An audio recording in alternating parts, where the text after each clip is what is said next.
है जिससे बुनियादी स्वास्थ्य सेवा की पोल खुल जाती है। सिस्टम पर सवाल खड़े हो जाते हैं।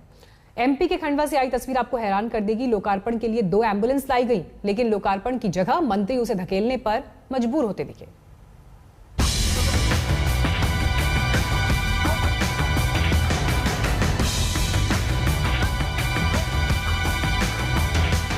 बात करो नहीं चाहिए, हमारी बात नई गाड़ी की हुई है। अब खुद के लिए नई गाड़ी की हुई है, नई गाड़ी क्यों नहीं भेज रहे? आपको बताना चाहिए मेरे को पहले। शिवराज के राज्य मध्य प्रदेश के खंडवा में कोविड के खिलाफ जंग कुछ इस तरीके से लड़ी जा रही है।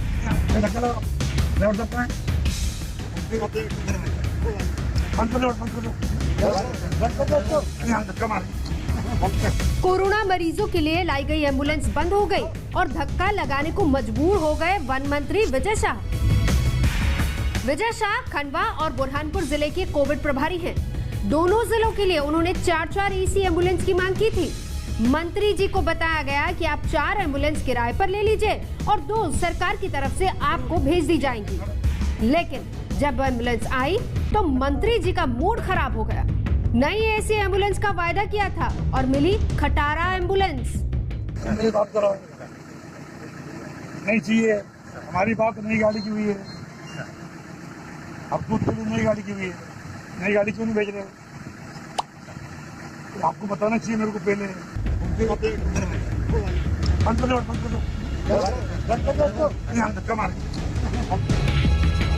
मंत्री जी को एम्बुलेंस हटाने के लिए खुद धक्का लगाना पड़ा।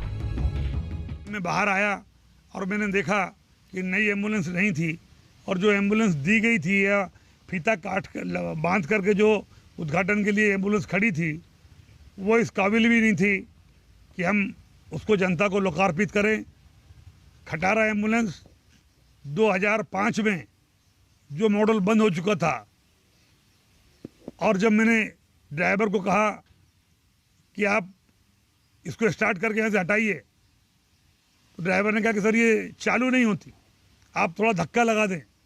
तो मैंने धक्का लगा करके उसको स्टार्ट करने का प्रयास किया ताकि वो वहाँ से हट जाए। खंडवा जिले के आदिवासी बहुल हरसूद क्षेत्र में कोरोना महामारी के चलते बड़ी संख्या में ग्रामीण बीमार हैं। यहाँ स्वास्थ्य व्यवस्थाएं चरमरा गई हैं। कैबिनेट मंत्री विजय शाह इसी क्षेत्र का प्रतिनिधित्व करते हैं। मंत्री जी ने इस जगहसाई पर अधिकारियों को न केवल फटकार लगाई बल्कि दोषियों के विरुद्ध एक्शन के लिए चिट्ठी भी लिख डाली।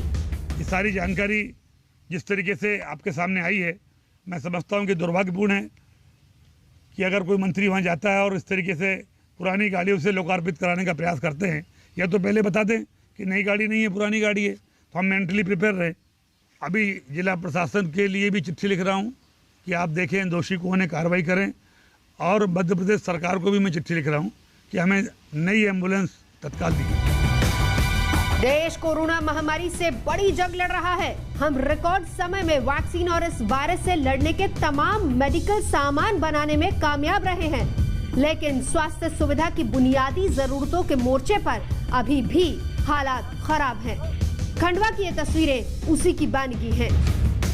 खंडवा से जय नागरा के साथ आज तक ब्यूरो। पहले पिता, फिर मां और फिर बेटा। सिर्फ 13 घंटे के अंतराल में एक भरा पूरा परिवार कोरोना का शिकार हो गया। महाराष्ट्र के सांगली में ये कहर टूटा तो लोगों का दिल पसीज गया।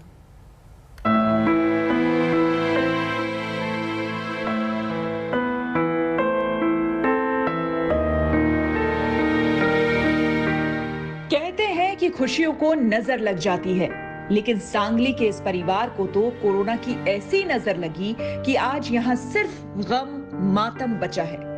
परिवार के वो दिन काल के गाल में समा चुके हैं और ये घर, आंगन, परिवार, रिश्तेदार सब अपनों की याद में तड़प रहे हैं।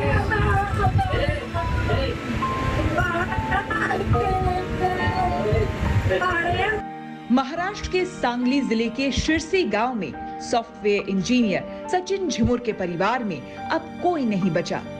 सिर्फ 13 घंटे के वक्त के छोटे से दायरे में एक एक करके परिवार के सारे लोगों को कोरोना ने छीन लिया। सबसे पहले सचिन के पिता 75 साल के सहदेव झिमुर कोरोना के आगे जिंदगी की जंग हार गए। निजी अस्पताल में उनकी सांसें थम गई। उनकी पत्नी सुशीला भी कोरोना के संक्रमण से तड़प रही थी और पति के मौत के गम के बाद उनकी सांसों ने भी साथ छोड़ दिया। 5 घंटे के अंतर पर पति पत्नी दोनों ने दुनिया को अलविदा कह दिया।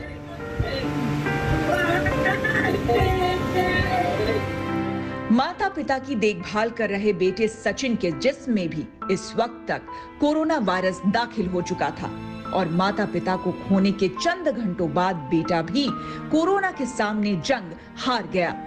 माता पिता और पुत्र तीनों 13 घंटे के अंदर इस दुनिया से रुखसत हो गए। जिंदगी की सांसें किसी लम्हे की कैद में नहीं होती। मौत किसी का इंतजार नहीं करती। सांगली में चंद घंटे में पूरे परिवार का यूं चले जाना शोक और सब्र का वो इम्तिहान है जो अभी बाकी है। आज तक ब्यूरो। रुकना होगा यहाँ, एक छोटे से ब्रेक के लिए। फौरन होंगे हाजिर कुछ और खबरों के साथ। देखते रहिए आज तक।